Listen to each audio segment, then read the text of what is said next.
Assalamualaikum warahmatullahi wabarakatuh. Kami dari kelompok 11 yang beranggotakan saya sendiri, Hari Budi Purwanto, dan kedua teman saya, Nabila Ardana dan Bunga Jelita Triati. Kami ingin mempresentasikan materi tentang perencanaan pajak, revaluasi aset tetap. Pengertian aset.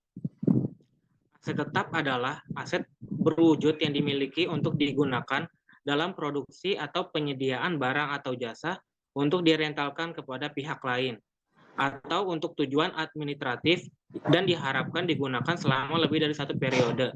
Dengan masa manfaat lebih dari 1 tahun, aset wajib pajak dapat dibebankan dengan cara disusutkan selama masa manfaat aset tersebut. Sedangkan dalam ketentuan pajak memiliki aturan tentang masa manfaat suatu aset. Pengertian revaluasi aset tetap. Revaluasi aset tetap atau penilaian kembali aset tetap merupakan penilaian kembali terhadap aset tetap perusahaan. Revaluasi aktiva tetap perusahaan dapat dilakukan terhadap seluruh aset tetap berwujud, termasuk tanah yang berstatus hak atau milik guna bangunan dan dipergunakan untuk mendapatkan, menagih, dan memelihara penghasilan yang berupa objek pajak. Revaluasi dilakukan apabila nilai aset tetap pada laporan keuangan tidak lagi mencerminkan nilai wajar. Hal ini disebabkan oleh kenaikan nilai aset di pasaran atau dikarenakan rendahnya nilai aset tetap dalam evaluasi laporan keuangan. Manfaat revaluasi. Yang pertama, nilai aset tetap yang terdapat di dalam laporan keuangan mencerminkan nilai yang wajar. Yang kedua, mengontrol modal dengan menurunkan debt to equity rasio perusahaan. Yang ketiga, meningkatkan kinerja keuangan perusahaan dan menarik minat investor. Selanjutnya, biaya penyusutan juga menjadi naik, dan ini berdampak juga terhadap laporan keuangan. Laba yang dihasilkan akan menurun, sehingga kewajiban pajak pada tahun tersebut juga menjadi berkurang. Dan yang terakhir, biaya penyusutan menjadi naik, sehingga laba dihasilkan akan menurun, sehingga kewajiban pajak pada tahun tersebut menjadi berkurang. Dasar hukum revaluasi aset. Yang pertama, Undang-Undang Nomor 36 Tahun 2008 Pasal 19. Yang kedua, Peraturan Menteri Keuangan Nomor 191 PMK 10 2015 sudah dirubah menjadi Peraturan Menteri Keuangan Nomor 29 PMK 03 2016. Ketentuan pajak revaluasi. PMK nomor 79 tahun 2008 tentang penilaian kembali aktiva tetap perusahaan untuk tujuan perpajakan. Dalam PMK tersebut dinyatakan bahwa perusahaan dapat melakukan nilai kembali aktiva tetap perusahaan untuk tujuan perpajakan dengan syarat telah memenuhi semua kewajiban pajaknya sampai dengan masa pajak terakhir sebelum masa pajak dilakukan penilaian kembali. PMK nomor 191 tahun 2015 sudah dirubah menjadi Peraturan Menteri Keuangan Nomor 29 PMK 03 tahun 2016 tentang penilaian kembali aktiva tetap untuk tujuan perpajakan bagi permohonan tahun 2015 dan tahun 2016. PSAK terkait revaluasi aset tetap. PSAK 16 merupakan standar akuntansi yang di dalamnya ada penjelasan tentang revaluasi aset tetap. Di dalam standar ini dijelaskan mengenai hubungan revaluasi aset tetap untuk tujuan akuntansi dan pajak, persetujuan otoritas perpajakan atas pengajuan revaluasi aset tetap, perlakuan akuntansi pajak penghasilan final yang dikenakan atas revaluasi aset tetap, konsekuensi pajak kini dan tangguhan dari revaluasi aset tetap, dan yang terakhir, tarif pajak yang digunakan dalam mengatur dampak pajak tangguhan yang timbul akibat revaluasi aset tetap untuk tujuan pajak atau untuk tujuan akuntansi dan pajak. PSAK 46. Ruang lingkupnya pajak yang dikenakan atas laba kena pajak. Hal ini didasarkan pada premis bahwa pajak penghasilan dihitung atas selisih neto suatu dasar pengenaan pajak dan bukan atas nilai brutonya. Sedangkan pajak pada umumnya penghasilan final sesuai ketentuan perpajakan di Indonesia dikenakan atas nilai brutonya. PSAK nomor 8, peristiwa setelah periode pelaporan. Otoritas perpajakan mempunyai kewenangan untuk menerima atau menolak pengajuan revaluasi aset tetap, serta menentukan jumlah kenaikan nilai revaluasi aset tetap jika pengajuan tersebut diterima. Oleh karena itu, persetujuan dari otoritas perpajakan tersebut bersifat substantif. Dalam hal ini, persetujuan otoritas perpajakan diperoleh setelah akhir periode pelaporan dan sebelum laporan keuangan diotorisasi untuk terbit. Peristiwa tersebut tidak memberikan bukti atas adanya persetujuan dari otoritas perpajakan pada akhir periode pelaporan. Itu ada tujuan revaluasi aset tetap. Tujuan akuntansi. Revaluasi aset tetap untuk tujuan akuntansi mengikuti ketentuan dalam PSAK 16, yaitu aset tetap. PSAK 16 menyatakan bahwa revaluasi aset tetap dilakukan dengan keteraturan yang cukup reguler untuk memastikan bahwa jumlah tercatat tidak berbeda secara material dengan jumlah yang ditentukan dengan menggunakan nilai wajar pada akhir periode pelaporan. Dan jika suatu aset tetap direvaluasi, maka seluruh aset tetap dalam kelas yang sama direvaluasi. Tujuan pajak. Jika entitas melakukan revaluasi aset tetap hanya untuk tujuan pajak, maka entitas mengungkapkan informasi mengenai selisih lebih revaluasi aset tetap tersebut dalam catatan atas laporan keuangan sesuai ketentuan pajak. Dan jika ada konsekuensi pajak yang timbul dari revaluasi tersebut, maka diakui dalam laba rugi. Pada periode entitas memperoleh persetujuan dari otoritas perpajakan, maka yang pertama, jumlah pajak yang telah dibayar diakui sebagai beban pajak dalam laba rugi. Yang kedua, timbul perbedaan temporer yang dapat dikurangkan karena dasar pengenaan pajak atas aset tetap menjadi lebih tinggi dari jumlah tercatat secara akuntansi. Perbedaan temporer tersebut menimbulkan aset pajak tanggungan karena manfaat ekonomi akan mengalir ke entitas dalam bentuk pengurangan laba kena pajak di masa depan ketika jumlah tercatat aset tersebut dipulihkan. Kenaikan dasar pengenaan pajak setelah direvaluasi mengakibatkan jumlah penyusutan secara pajak menjadi lebih besar dibandingkan penyusutan secara akuntansi di masa depan. Pajak tangguhan yang berasal dari perbedaan temporer ini diakui dalam laba rugi. Selanjutnya ada ketentuan pajak. Berdasarkan pasal 19 ayat 1 Undang-Undang Nomor 36 Tahun 2008 Bahan 4 Undang-Undang Nomor 7 Tahun 1983 tentang penghasilan Undang-Undang PPH. Menteri Keuangan berwenang menetapkan peraturan tentang penilaian kembali aktiva dan faktor penyesuaian apabila terjadi ketidaksesuaian antara unsur-unsur biaya dengan penghasilan karena perkembangan harga.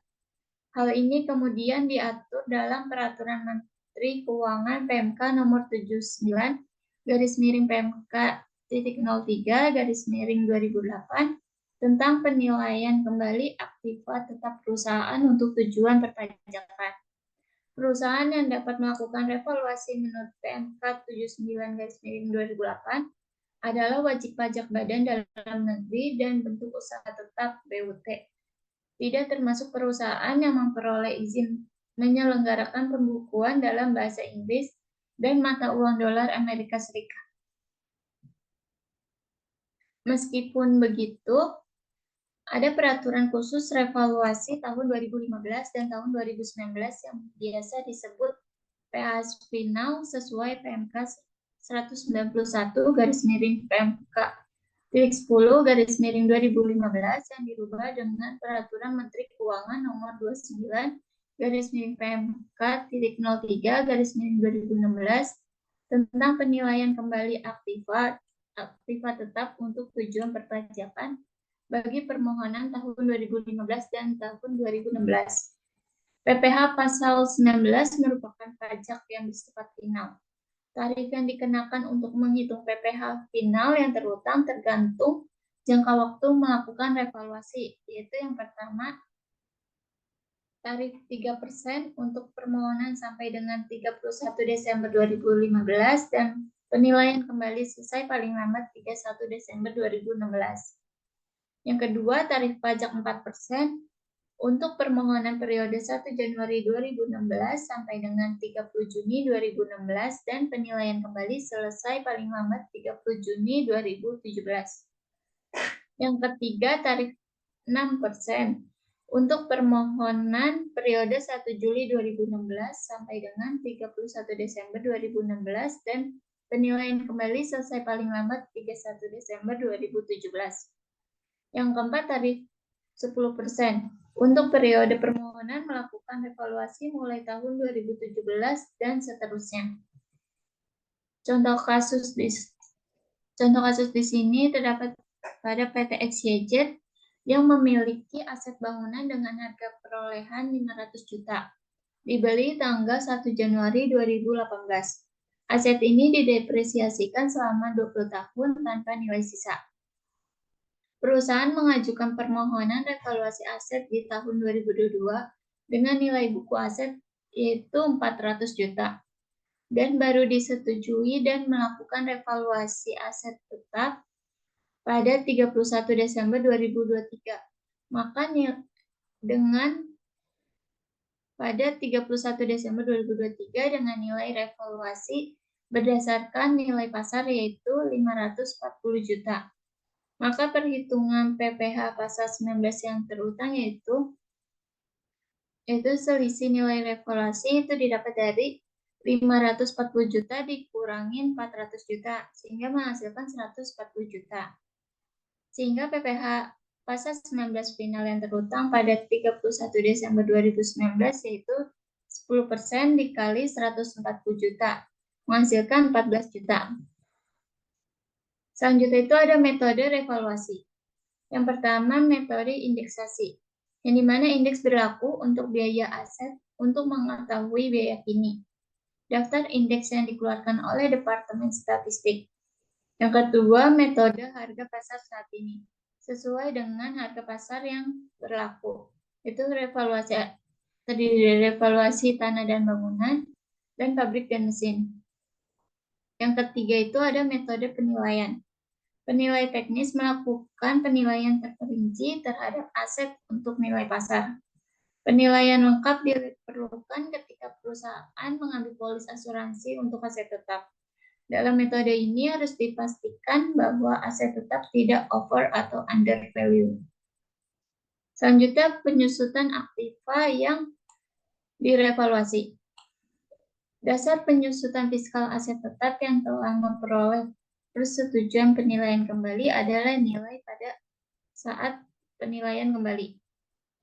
Masa manfaat fiskal aset tetap yang telah dilakukan, penilaian kembali aset tetap perusahaan disesuaikan kembali menjadi masa manfaat penuh untuk kelompok aset tetap tersebut.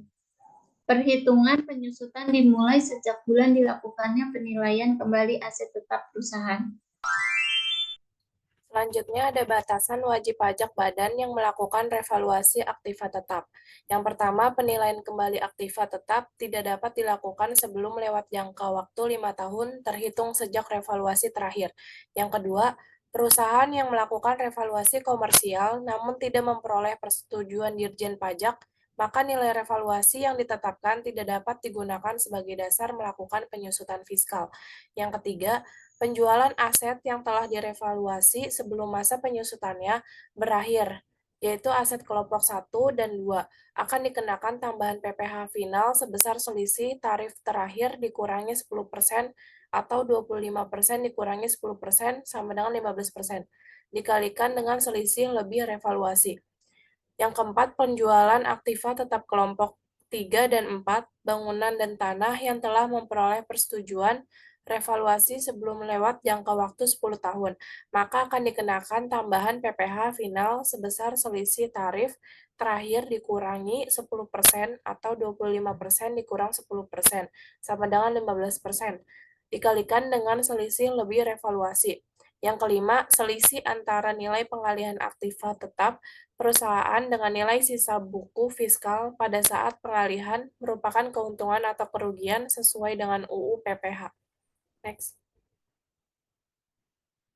Selanjutnya, perencanaan pajak terhadap revaluasi aset tetap. Yang pertama, biaya penyusutan. Dengan melakukan revaluasi aset tetap, maka nilai aset akan meningkat. Jika nilai aset meningkat, maka biaya penyusutan setelah dilakukan revaluasi aset tetap juga meningkat. Yang kedua, pajak ini dengan meningkatnya biaya penyusunan setelah dilakukan revaluasi tertentu, laba sebelum pajak menjadi lebih kecil, dan pajak ini PPh pasal 17 juga akan menurun. Yang ketiga, pajak tangguhan. Dengan meningkatnya nilai aset yang mungkin saja adanya perbedaan masa manfaat antara akuntansi dan pajak, maka akan berdampak pada biaya pajak tangguhan dan aset pajak tangguhan, serta kewajiban pajak tangguhan. Next. Yang keempat, biaya pajak final revaluasi. Sesuai dengan ketentuan pajak bahwa ketika wajib pajak melakukan revaluasi aset tetap, maka ada tarif PPh final dari selisih nilai revaluasi dengan nilai awal aset yang harus dibayar wajib pajak. Biaya PPh final tersebut menjadi beban yang pertama secara komersial namun tidak dapat dibebankan secara fiskal, sebagaimana dijelaskan pada pasal 9 ayat 1 Undang-Undang Pajak Penghasilan. Yang kelima, sebagaimana biaya PPh final atas revaluasi, maka kenaikan nilai aset juga menjadi objek final, sehingga harus dikoreksi atau tidak dapat dihitung dalam penghasilan kena pajak saat menghitung PPh pasal 17 pada akhir tahun. Yang keenam, biaya notaris atau appraisal yang dikeluarkan wajib pajak dalam menghitung aset yang akan direvaluasi juga harus dikoreksi fiskal, mengingat kenaikan nilai aset yang direvaluasi juga dikoreksi fiskal karena merupakan objek PPh final. Next. Lalu ada contoh kasus. PT ABC pada tahun 2021 membeli aset tetap berupa mesin dengan harga perolehan 600 juta. Mesin tersebut termasuk ke dalam aset kelompok 2 dan selama ini perusahaan menggunakan metode penyusutan garis lurus. Pada awal tahun 2019, berdasarkan penilaian dari perusahaan jasa penilai yang diakui oleh pemerintah, nilai wajar dari mesin sebesar 800 juta. Apakah perusahaan sebaiknya melakukan revaluasi atau tidak? Jika kondisi perusahaan diasumsikan sebagai berikut. Yang pertama, perusahaan tidak ada rugi fiskal. Yang kedua, tahun 2019 perusahaan mengalami rugi fiskal sebesar 1 miliar dan sampai tahun 2023 baru sebesar 500 juta yang telah dikompensasikan dan laba tahun berjalan diperkirakan sebesar 400 juta. Next. Jika dilakukan revaluasi, maka harga perolehan mesin sebesar 600 juta, akumulasi penyusutan sebesar 250 juta, nilai buku mesin sebesar 350 juta, kemudian nilai revaluasi sebesar 800 juta, maka selisih lebih revaluasi sebesar 450 juta. Selisih lebih revaluasi merupakan objek PPh yang dikenakan tarif 10% bersifat final. Next. Hal-hal yang perlu diperhatikan dalam melakukan revaluasi. Yang pertama, revaluasi parsial atau menyeluruh. Revaluasi parsial berarti perusahaan hanya melakukan revaluasi atau sebagian aset tetap yang ada sesuai pertimbangan perusahaan. Contohnya, perusahaan perkebunan, revaluasi atas tanah tidak menarik. Hal ini disebabkan adanya pembayaran PPh sebesar 10% atas selisih lebih penilaian kembali aset pada tanah tidak disusutkan, sehingga tambahan beban penyusutan tahun-tahun mendatang hanya dari selisih lebih revaluasi atas aset tetap selain tanah. Padahal tanah nilainya paling besar dibandingkan dengan yang lainnya. Next. Yang kedua, pembayaran PPh sebesar 10% yang bersifat final. Bagi perusahaan yang akan melakukan revaluasi, perlu melakukan revaluasi dengan melakukan perhitungan apakah membayar PPh sekarang sebesar 10% itu lebih menguntungkan dibandingkan dengan tarif PPh badan sebesar 25%. Yang ketiga, pembayaran pajak selama 5 tahun. Bagi perusahaan yang melakukan penggabungan usaha, PPh sebesar 10% yang terhutang dapat dibayar dalam jangka waktu paling lama 5 tahun. Sangat membantu likuiditas perusahaan yang melakukan revaluasi dan kemudian melakukan penggabungan. Next. Sekian dari kelompok kami, kurang lebihnya mohon maaf. Wassalamualaikum warahmatullahi wabarakatuh.